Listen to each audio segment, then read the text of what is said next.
जय गुरुदेव। शाकाहारी सदाचारी बाल संघ बालक साप्ताहिक पत्रिका। सुभाष के नाम पर षड्यंत्र करने वालों से होशियार। बाबा जय गुरुदेव ने सर्वमानस को सचेत किया है कि सुभाष के प्रकट करने वालों से जनता होशियार रहे। कानपुर 23 जनवरी 1975 के इमरजेंसी शासनकारियों ने उद्दंड षड्यंत्र से जनता होशियार, सावधान व विचारशील हो। जो शासन आई के लोग खो बैठे अपने अनेक क्रूर जुल्मों से, अब भी सुभाष के प्रकट होने का षड्यंत्र कर रहे हैं। बाबा जय गुरुदेव के बारे में रुपया देकर रविवार पत्रिका में भी निकलवाया। यह उनकी क्रूर बेवकूफ़ी व अज्ञान की क्रिया है। बाबा जय गुरुदेव का असली नाम, यहाँ पे स्वामी जी का नाम लिखा है, हम गोस्वामी जी नाम से पढ़ रहे हैं। बाबा जय गुरुदेव का असली नाम गोस्वामी है। इलाहाबाद से किसी ने चौराली संत आश्रम कृष्णा नगर मथुरा के पते पर रजिस्ट्री भेजी। चिट्ठी भेजने वाला इसी नाम का वह जिसके पास चिट्ठी भेजी इसी नाम से। एक पत्रिका भी भेजी है जिसमें काशी के यज्ञ का पूरा हवाला है। 15 फरवरी से 25 फरवरी 1979 तक का काशी से बम भोले चले गए भक्तों के साथ। बाबा जी के शब्दों को पत्रिका में रखा है। यह भी लिखा है, जय गुरुदेव जय सुभाष। सारे देश की जनता धोखेबाजों से सतर्क। कोई भी सुभाष इलाहाबाद में जन्माष्टमी के दिन प्रकट होने नहीं जा रहा है। रहमन पानी राखिए। पहले के लोग पढ़े चाहे कम रहे हों या ना रहे हों, पर कड़े जरूर थे। छोटे छोटे वाक्यों में बड़ी गूढ़ बातों को कह देना उनकी बड़ी विशेषता थी। रहीम कवि ने कहा है कि रहीमन पानी राखिए, बिन पानी सब सून। पानी गए न उबरे, मोती मानस चून। पानी अर्थात जल, पानी अर्थात इज्जत। अपनी इज्जत अपने हाथ में रहती है। यदि आप चाहते हैं कि लोग आपको सम्मान दें, तो यह आवश्यक है कि आप भी दूसरों को सम्मान देना सीखें। इज्जत और सम्मान एक ऐसी चीज़ है कि अगर एक बार इसमें बट्टा लग गया तो फिर यह दाग छूटता नहीं है। मुझे एक छोटी सी कहानी याद आ गई। एक पेड़ पर एक पक्षी दंपत्ति अपने घोंसले में बैठा था।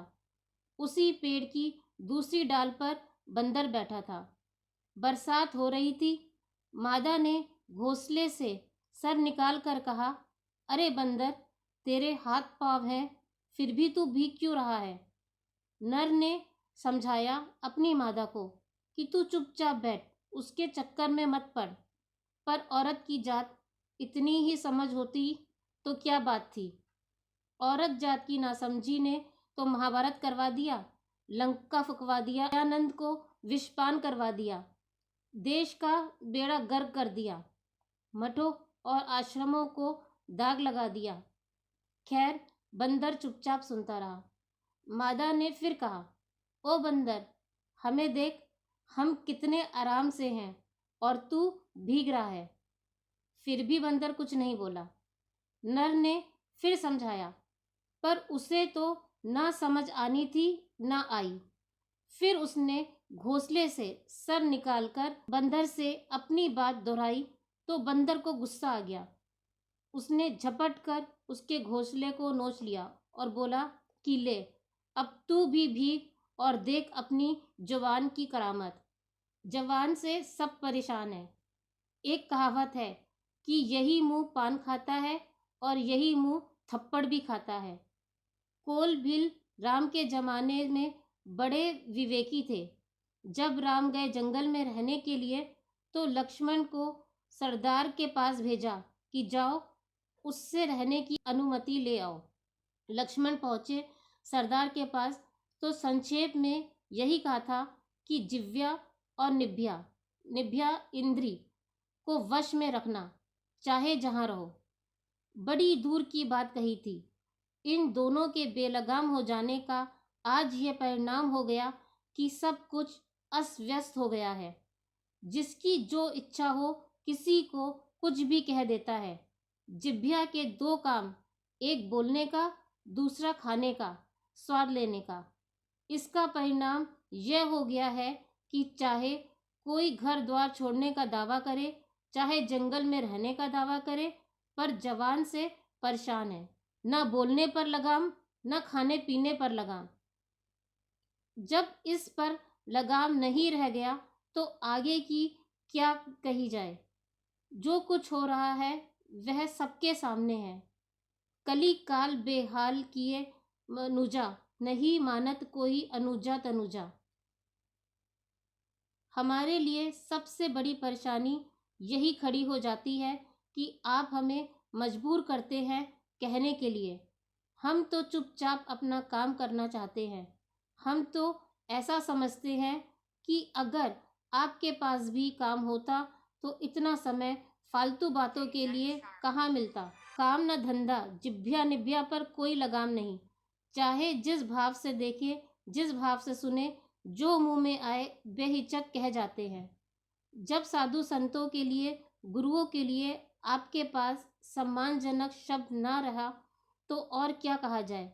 नानक जी ने तो इतनी ऊंची शिक्षा दी थी कि साधु वेश को देखकर सर सम्मान से झुका लेना, पर आप तो संतों के आगे भी सर सम्मान से झुकाने की कौन कहे ऊंचा उठाए रहते हैं और क्या क्या कहते हैं। इसे आप ठंडे दिल से विचार कीजिएगा। जय गुरुदेव। स्वामी जी ने कहा, स्वतंत्रता से पूर्व हम जिस सुख शांति एवं समाज के नैतिक स्तर की आशा करते थे वह सभी स्वतंत्रता के बाद बिल्कुल विपरीत अवस्था में समाज के सामने आ गए हैं। मांस भक्षण रीति ने तो समाज का नैतिक स्तर एवं मनुष्यों के स्वास्थ्य का स्तर बिल्कुल गिरा दिया है।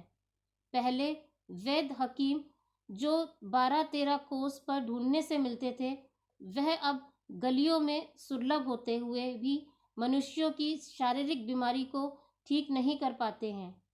यहाँ तो केवल धनोपार्जन की प्रवृत्ति ही जीवन का मुख्य लक्ष्य बन गई है, जिसके फलस्वरूप नाना प्रकार की अवस्था सामने उपस्थित हो गई है।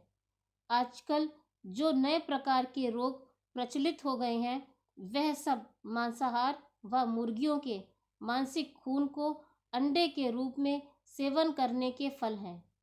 मनुष्य जीवन के लक्ष्य की पूर्ति के लिए आवश्यक है शारीरिक स्वस्थता एवं नैतिक उत्थान।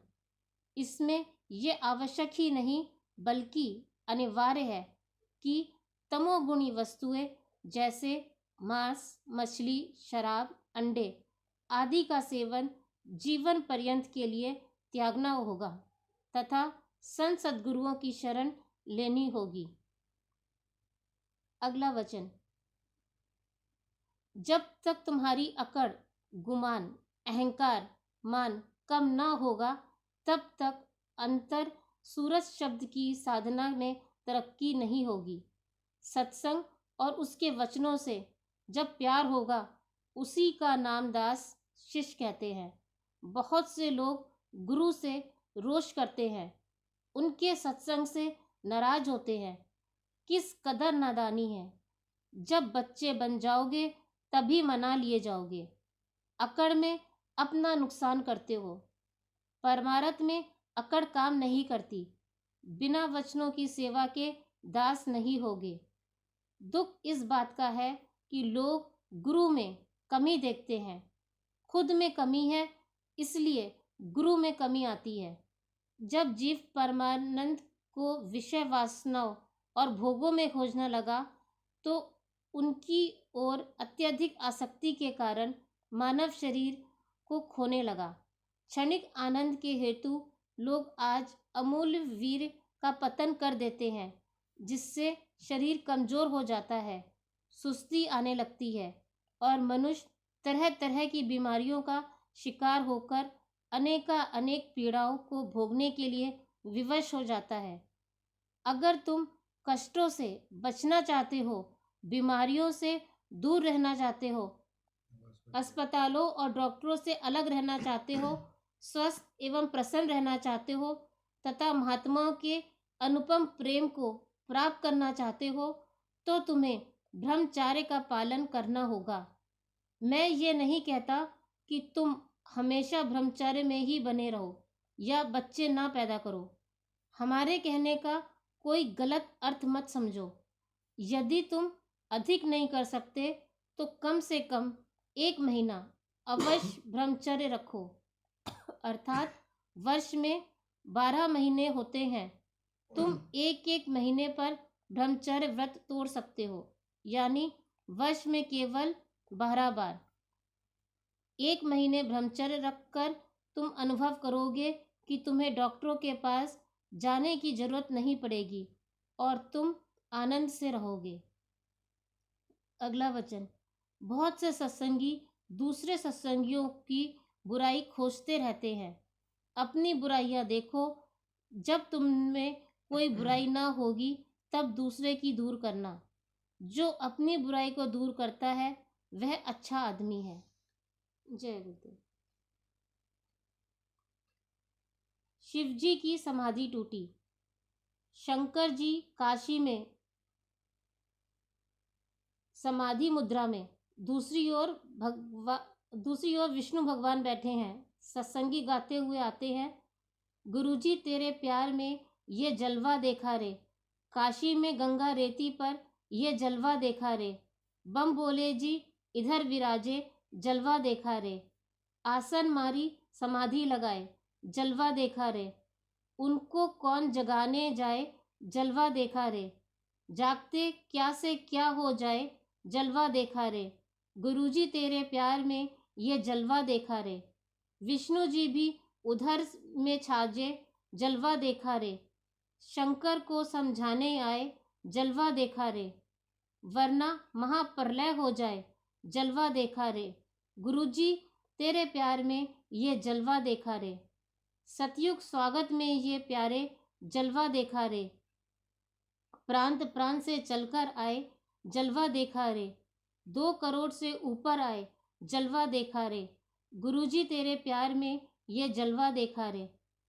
पहला जत्था जाता है, दूसरा का जत्था प्रवेश करता है। नर नारी गाते हैं, काशी में यज्ञ रचाए दियो रे मथुरा वाले बाबा, रेती में डेरा जमाए लियो रे मथुरा वाले बाबा, जाई के पहुँचे रामा काशी नगरिया, शिवजी को यज्ञ में बुलाए लियो रे मथुरा वाले बाबा, 2 करोड़ नर नारी आए शिव की समाधि तोड़ाए दियो रे मथुरा वाले बाबा।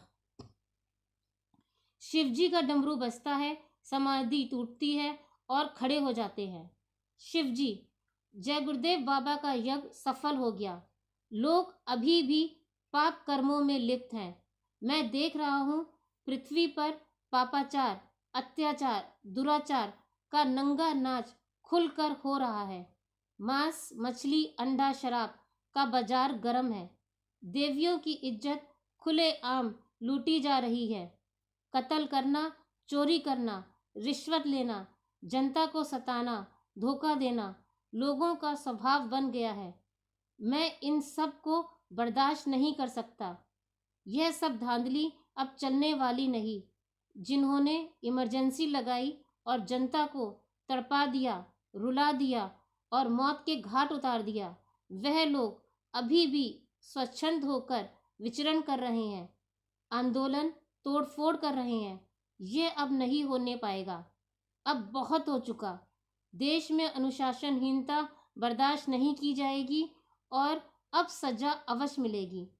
धरती पर पाप का नामो निशान मिटा दूंगा। कुकर्मियों का, अत्याचारियों का सफाया कर दूंगा। जिन लोगों ने अच्छे कामों में, धार्मिक कामों में बाधा उत्पन्न करने की कोशिश की और करेंगे तो मैं एक एक को देख लूंगा। विष्णु जी, शांत होइए, शांत होइए, थोड़ी दया करिए। ये जीव आप ही के हैं, भूले हुए हैं, इन पर क्रोध ना कीजिए। बाबा जय गुरुदेव सबको समझा रहे हैं, बता रहे हैं। बहुत लोगों ने मांस, शराब आदि का सेवन छोड़ दिया है और छोड़ते चले जा रहे हैं। बुराइयों को भी धीरे धीरे लोग छोड़ रहे हैं। बाबा जय गुरुदेव ने कहा है कि 31 मार्च सन 1980 तक 10 करोड़ उनके अनुयायी तैयार हो जाएंगे। माँ बाप के 4 बच्चे, कुल 30 करोड़ लोग बाबा जी की बात मानने लगेंगे। आप भी थोड़ी दया कीजिए। शिव जी, ठीक है, आप कहते हैं तो मुझे मंजूर है। बाबा का यज्ञ सफल हो चुका है, लेकिन कुछ ना कुछ तो करूँगा। एकदम सबको नहीं छोड़ सकता। अब मैं काशी छोड़कर 2 वर्षों के लिए बाबा जय गुरुदेव के भक्तों के साथ जा रहा हूँ। सतयुग तो आएगा ही। मेरा इस कार्य में पूरा सहयोग रहेगा। धर्म की स्थापना होगी और अधर्मियों का विनाश करूँगा। कैसे करूँगा, यह जल्द ही लोगों को देखने को मिलेगा। डमरू बजाते नृत्य करते हुए शिव जी अंतर ध्यान होते हैं। पर्दा गिरता है। जय गुरुदेव। स्वामी जी का आदेश, सभी सत्संगी अपने सर को ढक कर रखें। भारतीय वेशभूषा अपनावें।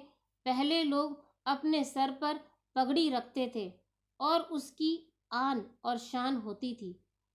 जब से लोगों ने पगड़ी उतार कर फेंक दी, तब से मर्यादा और इज्जत सब चली गई। ऋषि मुनि महात्मा बेवकूफ नहीं थे जो यह सब बताते थे। सबका जीवन कितना सुखी और आदर्शमय होता था। अब बाबा जी सतर्क हैं। उन्हें कोई बदनाम नहीं कर सकता। सर से पगड़ी उतार देने पर ही धर्म कर्म चला गया। पगड़ी पहनने का करिश्मा 6 महीने में देखिए। सत्संगी सर पर गुलाबी पगड़ी धारण करें। जिले की फतेहपुर तहसील में दशरथपुर की बाग में एकत्रित एक विशाल जनसमूह को अपना संदेश देते हुए जय गुरुदेव बाबा ने कहा कि गांववासियों, आज का दिन बड़े सौभाग्य का है। यह शुभ घड़ी सुहावन है। परमात्मा की कृपा होती है तो कभी कभी यह शुभ घड़ी प्राप्त होती है। आप सभी 10-10, 12-12 मील से पैदल चले आ रहे हैं। मैं इसे अपना सौभाग्य समझता हूँ। जिन ग्रामवासियों ने यहाँ का प्रबंध किया और आपको सूचना दी, वह भी सराहनीय है और मैं उनका आभार प्रकट करता हूँ। प्राचीन काल में लोग धर्म संदेशों को सुनने जाया करते थे। छोटे छोटे बच्चों में संस्कार डाले जाते थे। प्रेम, सदाचार की शिक्षा मिल जाया करती थी। प्राचीन साधु संत और उनका इतिहास साक्षी है। उन्होंने आपके लिए बहुत कुछ किया। आपका लोक भी बनाया और परलोक भी बनाया। आपकी शुद्धि की और आत्माओं को मोक्ष और मुक्ति दिया। यह मानव शरीर बहुत अमूल्य है। आपको कर्म करने का जन्मजात अधिकार मिला है। पाप और पुण्य, इन 2 बंधनों में आप बंधे हैं। जो भी आप अच्छे और बुरा करते व सोचते हैं, वह सब लिखा जाता है। बड़े भाग्य मनुष्य तन पावा। अच्छे और नेक काम करो, बरकत मिलेगी, सुख सुविधाएं मिलेंगी। अच्छे कामों का अच्छा और बुरे कामों का बुरा नतीजा होता है। यह शरीर किराए का मकान है। समय पूरा होने पर मकान मालिक इसे खाली करवा लेगा। उसकी पुलिस हुक्मनामा लेकर आएगी। तुम बचने का उपाय करोगे पर कुछ फायदा नहीं। उनकी शक्ल सूरत देखकर सारा खून पानी हो जाएगा। आपका काम यहीं तक। इसके बाद तुम कर्मानुसार नरकों और चौरासियों में भेज दिए जाओगे। सारा खेल यहाँ का खत्म हो जाएगा। वास्तव में आपका काम कुछ और था। अमोलक शरीर से जीवात्मा को निकाल करके परमात्मा के पास पहुंचा देते। लोक परलोक दोनों बनता। साधु संतों से सब कुछ समझ लेते। पर ना आपने इधर का काम किया ना उधर का। हम लोगों को धर्म और महात्माओं से अलग कर दिया गया। लोक गया परलोक गया। जब यमदूत ले चलेंगे तो उधर कोई बचाने वाला नहीं। उसके वसूल और नियम सबके लिए एक है। केवट जरूरी है। हिंदू मुसलमानों, आप अपने लिए भी कुछ करो। आज हमारा जीवन लौकिक पारिवारिक भ्रष्ट हो गया। इसका परिणाम आप भुगते हो।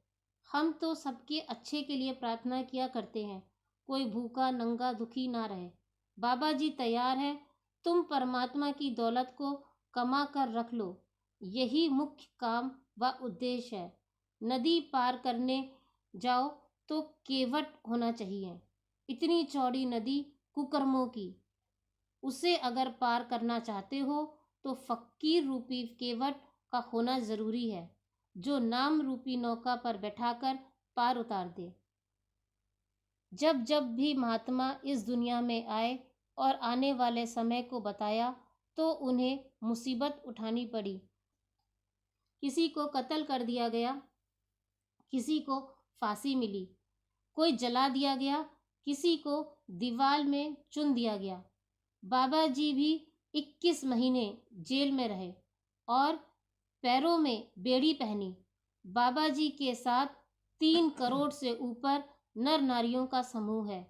कोई भी संस्था इतने लोग इकट्ठा नहीं कर सकती। जो मस्खरे होते हैं वह केवल हर बात की हंसी उड़ाया करते हैं, जानते समझते कुछ नहीं। बाबा जी की बातों पर भी लोग हंसा करते हैं। हंसा करो, काम तो वही होगा जो परमात्मा को मंजूर होगा। आप सच्चा काम करोगे तो धरती माता आपकी गरीबी दूर कर देगी। कलयुग में सतयुग लगा रहेगा। सतयुग के लिए कलयुग में अपने में परिवर्तन करना होगा। कलयुग की सभी क्रियाओं को त्यागना पड़ेगा। सतयुग गंदगी में नहीं बल्कि सफाई में उतरेगा। पगड़ी धारण करिए। आप बाबा जी के संदेशों को सबको सुना दें। बाबा जी की सभी बातें धीरे धीरे समझ में आ जाएंगी। आप हमको मदद दीजिए। जो प्रेमी हुआ करते हैं वह सदा के लिए अमर हो जाते हैं। जिस शबरी को कोई नहीं जानता था, उसका नाम आज सबकी जुबान पर है। ए ग्रामवासियों, मेरी एक बात मान लो, तुम सब शराब पीना छोड़ दो। शराब में 1000 बुराइयां हैं।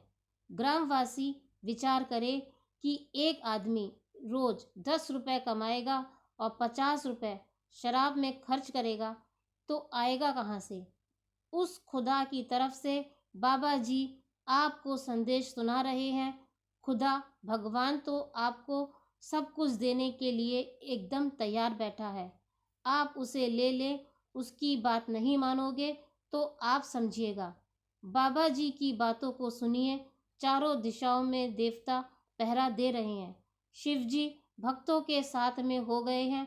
अगर आपने कोई गड़बड़ की तो याद रखिए कि 1 मिनट के अंदर बुद्धि ठिकाने आ जाएगी। वक्त के अंदर बात कही और सुनी जाती है, पीछे नहीं। मेरी बात सीधी सादी है, कोई रहस्यमय नहीं। आपने इस पगड़ी को उतार कर फेंक दिया, यह सर की शोभा थी। उसमें क्या चीज छिपी थी यह तो आपको मालूम नहीं। सर से पगड़ी को फेंक देने से ही आदमी का धर्म चला गया, पूजा पाठ चला गया, विश्वास चला गया, सब कुछ चला जाएगा। इसे फिर से ले आओ और बाइज्जत अपने सर पर रखो, यह आपकी शोभा बनेगी। पगड़ी का बड़ा भारी असर होता है। 6 महीने के अंदर ही पगड़ी रखने का करिश्मा देख लीजिए। मैंने बहराइच में देखा, वहाँ इकोना की बाग में कार्यक्रम हुआ जिसने दरगाह के मेले को भी पीछे कर दिया। आपको बाबा जी का दृश्य देखने को मिलेगा, चाहे मजबूरी में देखिए या खुशी से। हम भारत की संस्कृति, मर्यादा और अध्यात्मवाद को लाना चाहते हैं। जो मेड़ को बांधे रखेगा उसमें पानी इकट्ठा होगा, नहीं तो सारा पानी बह जाएगा। महात्माओं से छल फरेब नहीं करना चाहिए। निर्मल मन सो जन्म ही पावे। उन फकीरों से मिलो, उनकी कदम पोशी करो, जो कहें उसको मानो, तभी तुम्हारा कल्याण है। मस्खरेपन में तुम ना कुछ समझ सकोगे और ना प्राप्त कर सकोगे। 30 वर्षों में साधु महात्माओं का सम्मान खत्म हो गया, जिनसे सारी जनता वीरान हो गई। नेक आदमी वही है जो उधर चल पड़ते हैं। कुछ मेहनत आपकी, कुछ मेरी और कुछ भगवान की। तीनों की मेहनत से कोई चीज सामने आएगी। उसका आनंद लो, बातों को हजम करना सीखो। घर गृहस्थी की सब बातों का पर्दा खोला नहीं जाता। उसी तरह परमात्मा की दौलत को छिपा कर रखो, हजम करके रखो। कोई आदमी तुम्हारी बुराई को बता दे तो उसे अंदर से निकाल कर बाहर करो। महात्मा धोखा नहीं देते। परसों के दिन बहराइच में ऐसी भीड़ कि उसने दरगाह को पीछे कर दिया। वह अखबारों और रेडियो पर नहीं आया। आप समझते हैं कि महात्मा धोखा देते हैं? कभी आप यह भ्रम मत करना कि महात्माओं ने किसी को धोखा दिया। वह हमेशा लोगों को धोखे से बचाते हैं। फकीरों पर शक शुबा नहीं करना चाहिए। काशी का कोई समाचार अखबार रेडियो पर नहीं आया। वहां पर एक अनोखी चिड़िया पूरे यज्ञ में मौजूद रही। विद्वानों का कहना था कि शंकर जी प्रकट हो गए। सब चीजें अलौकिक आपको बता दी। आपको अपने सर पर गुलाबी पगड़ी रखना होगा। पुड़िया काम करेगी। अब बाबा जी होशियार हो गए हैं। आप उनको अब बदनाम नहीं कर सकते हो। इलाहाबाद में कोई बाबा जी के नाम का सुभाष को लेकर षड्यंत्र कर रहा है। आप अपनी हरकत से बाज ना आए तो तुम्हारा ऐसा सफाया हो जाएगा कि आप देखोगे। आप धोखाधड़ी में मत आना। आपात स्थिति में सब बातें आपको मालूम ही हैं। ये अखबार झूठ लिखते हैं। इनमें जरा भी सत्यता नहीं। सत्यता देखना हो तो इधर आइए। यह विद्या पढ़े लिखों की नहीं बल्कि अनपढ़ों की है। अगर आप इसे अपने पास रखोगे तो आपके पास रहेगी नहीं तो हमारे पास चली आएगी। लेकिन बाबा जी एक पुड़िया तुम्हारे पीछे बांध देंगे जो सारा कपड़ा उतारने पर भी असर नहीं होगा। तुम चाहे जहाँ रहो वह तो अपना काम करती रहेगी। जय गुरुदेव।